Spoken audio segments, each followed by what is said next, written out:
today's topic is the Erickson's Psychosocial Development. This week's module deals with Erik Erikson and his concept of psychosocial development. At the end of this lesson, we will be able to understand the Erik Erickson's psychosocial development, and we will be able to define the different stage of the different psychosocial stages according to Erickson. So who is this Erik Erikson? 1902 and to 1994. Erik Erikson is a German-born American developmental psychologist and psychoanalyst, known for his theory on the psychosocial development of human beings. His ideas were greatly influenced by Freud, going along with Freud's 1923 theory regarding the structure and topography of personality.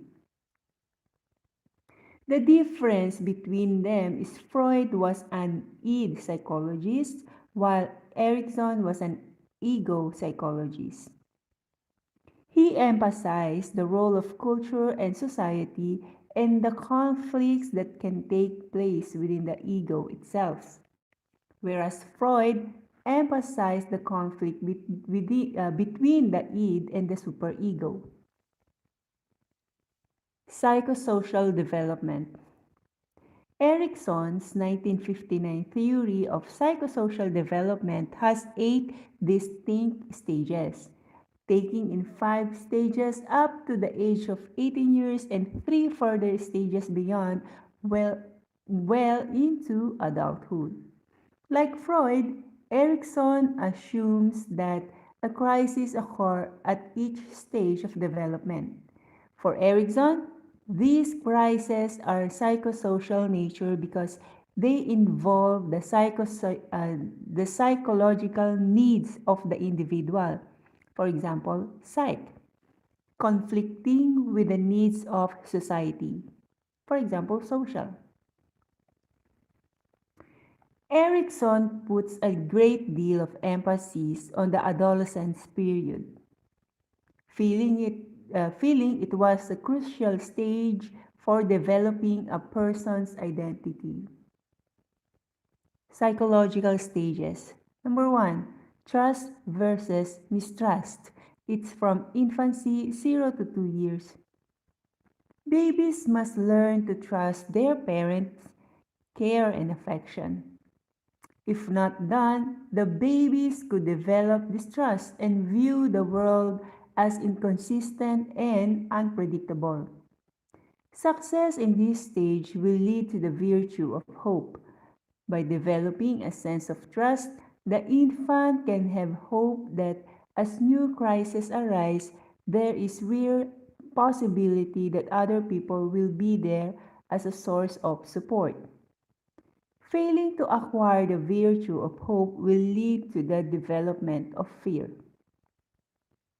Number 2 is autonomy versus shame and doubt. This is from early childhood 2 to 4 years. A child learns to feed themselves and do things on their own, or they could start feeling ashamed and doubt their abilities. If children in this stage are encouraged, they become more confident in their ability to survive in the world. If children are criticized, overly controlled, or not allowed to assert themselves, they begin to feel a sense of shame or doubt in the abilities, or doubt in their abilities. Number 3 is initiative versus guilt. This is from preschool to 45 years old. Using initiative in planning or carrying out plans, or develop a sense of guilt over misbehavior regarding parents' limits. If children in this stage are encouraged and supported in their increased independence, they become more confident and secure in their own ability to survive in the world. Success in this stage will lead to the virtue of purpose. Too much guilt can make a child slow to interact. Too much guilt can make the child slow to interact with others and may inhibit their creativity. Some guilt is, of course, necessary. Otherwise, the child would not know how to exercise self control or have a conscience. Number, number four is industry versus inferiority. School age 5 to 12 years. Learn to follow the rules imposed by school or home at uh, or home or the child can start believing that they are inferior to others. The child now feels the need to win approval by demonstrating specific competencies that are valued by society and begin to develop a sense of pride in their accomplishment. Successes in this stage will lead to the virtue of competence.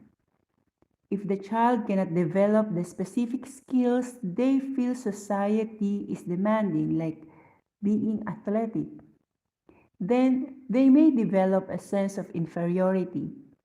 Some failures may be necessary to the child so that the child can develop some modesty.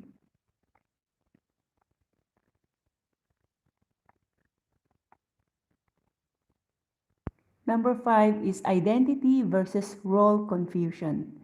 Adolescents 13 to 19 years old acquire a sense of identity or can become confused about one's role in life.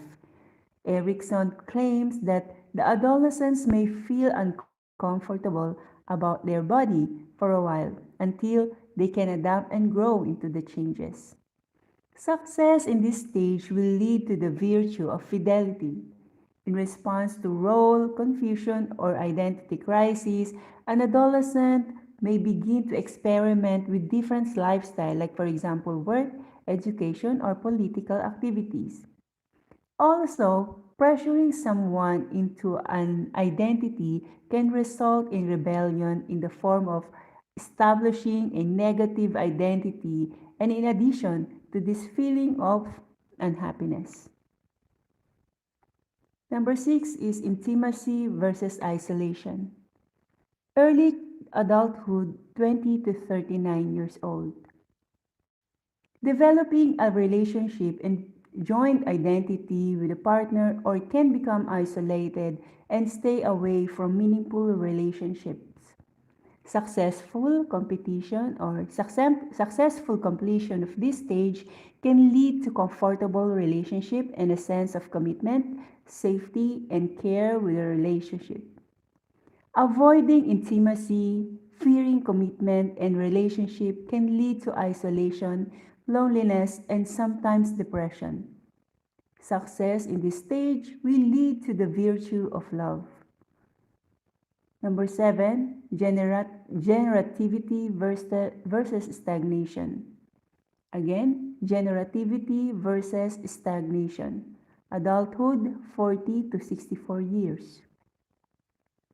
Making use of time and having a concern with helping others and guiding the next generation or can become self-centered and stagnant. We give back to society through raising our children, being productive at work, and becoming involved in community activities and organization. By failing to achieve these objectives, we become stagnant and feel unproductive. Success in this stage will lead to the virtue of care. Number eight is ego integrity versus despair. Maturity 65 to death. Understand and accept the meaning of temporary life or complaints about regrets, not having enough time, and not finding meaning throughout life. Erickson believed if we see our lives as unproductive, feel guilt about our past, or feel that we did not accomplish our life goals, we become dissatisfied with life and develop despair, often leading to depression and hopelessness. Success in this stage will lead to the virtue of wisdom. Wisdom enables a person to look back on their life with a sense of closure and completeness, and also accept with death without fear. We have this reference from BHL 1992, The Developing Child, London, Harper Collins. Erickson E. H. 1950, Childhood and Society, New York, Norton. And there's a lot more online here. From Erickson, we have also from Gross, R.D. and Humphrey. From 1992, Psychology, The Science of Mind and Behavior, London, Hodder and Stockton. Freud, 1923, The Ego and Id. McAdams, 2001, The Psychology of Life Stories, Review of General Psychology. And McRae R.R. Costa Jr., 1997, Personality Trait Structure as a Human Universal. He's an American psychologist. That's all for tonight about Erik Erikson psychosocial development. See you sa next topic. Goodbye.